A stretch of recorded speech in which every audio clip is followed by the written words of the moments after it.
नमस्कार, जेके plus media में आपका स्वागत है और मैं हूं नरेश कुमार।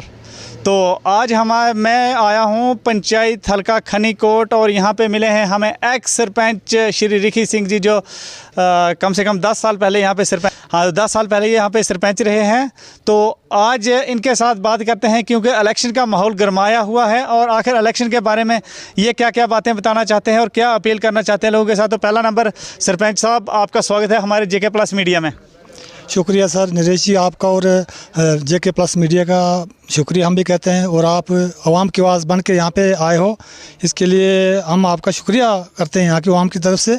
तो यहाँ की जो आप कहते हो इलेक्शन की बात जो जहाँ पे चल रही है, इलेक्शन तो 10 सालों के बाद यहाँ पे होने जा रहा है। 10 साल तक लोगों को बहुत मुसीबतें यहाँ पे झेलनी पड़ी, क्योंकि यहाँ पे सरकार ना होने के कारण करप्शन और अफसरशाही ने गरीब आवाम का जीना मुश्किल कर दिया है। तो ये बहुत अच्छा फैसला हमारी गवर्नमेंट ऑफ इंडिया ने लिया है। मैं भारतीय जनता पार्टी का छोटा सा वर्कर हूँ और मेरी ये आवाम से यही अपील है कि भाई भारी तादाद में आप वोट डालें और भारतीय जनता पार्टी के यहाँ पर उम्मीदवार कुलदीप राज दुबे जी को कामयाब करवा के हम असेंबली के अंदर भेजेंगे। जैसे हमारे माननीय प्रधानमंत्री जी ने हिंदुस्तान के कोने कोने में खास करके गरीब आवाम, ग्रास रूट पे गरीब आवाम के जो स्कीमें चलाई हैं उसका लाभ हम भी ले सकें। यहाँ पे कुछ दफ्तरों में कुछ आप मतलब सरकारी ऐसे डिपार्टमेंट हैं जो इतने करप्ट और भ्रष्ट हैं। मैं यहाँ पे आपके माध्यम से बताना चाहूँगा, करप्शन और अफसरशाही की वजह से यहाँ पे आपने देखा यहाँ पे कोई ये डेवलपमेंट कुछ नहीं हुई है। तो सर आज की डेट में जो वोट मांगा जा रहा है, भारतीय जनता पार्टी के आप वर्कर हैं, तो मैं आपको एक चीज़ पूछना चाहूँगा कि आखिर वोट भारतीय जनता पार्टी को पार्टी के नाम से लिया जा रहा है या कुछ डेवलपमेंट के नाम से? नहीं, यहाँ पे डेवलपमेंट के नाम पे वोट मांगा जा रहा है, क्योंकि ग्रास रूट पे मैं आपको पहले बता चुका हूँ कि माननीय प्रधानमंत्री जी ने जो स्कीमें लॉन्च की हैं तो वो ग्राउंड पे पहुँची हैं, लोगों के पास पहुँची है। आप हर डिपार्टमेंट देखें, जितना भी काम हुआ है ग्रास रूट गरीब आवाम के लिए उन्होंने जो भी स्कीमें लॉन्च की हैं वो यहाँ तक पहुँची हैं। बीच में कहीं दिक्कत आ रही है हमें तो कुछ डिपार्टमेंट तो सर देखो, हमारा फ़र्ज़ बनता है पूछना, क्योंकि ये जो गवर्नमेंट ऑफ इंडिया की तरफ से जो स्कीम्स आ रही हैं वो तो बराबर गवर्नमेंट लोगों तक पहुंच रही हैं, लेकिन बीच में कुछ एक लोगों का रोष भी है कि जो लोकल तौर पर जो लीडरशिप है उनकी तरफ से कुछ काम अच्छी तरह से नहीं हुए हैं, उस वजह से कुछ लोगों के बीच में रोष भी है। इसके बारे में आप क्या कहना चाहेंगे? देखिए सर, यहाँ पे सबसे मैं दोष लोगों को नहीं दूंगा, यहाँ के लीडरों को भी नहीं दूंगा। मैं पहले आपसे कह चुका हूँ कि करप्शन और अफसरशाही यहाँ पे हमारी पंचायत के अंदर है। प्रधानमंत्री आवास योजना स्कीम के तहत 2% भी मकान नहीं बने।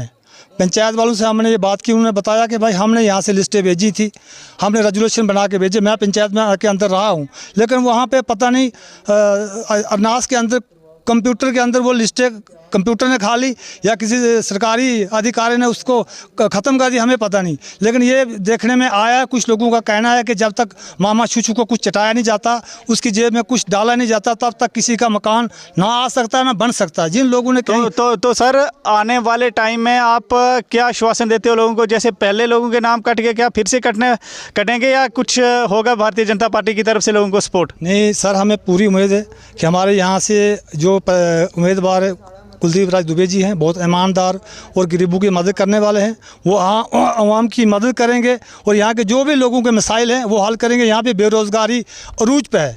ये प्रोजेक्ट हमें ये गवर्नमेंट ऑफ इंडिया की तरफ से मिला, 4 साल लोगों को यहाँ पे रोज़गार मिला।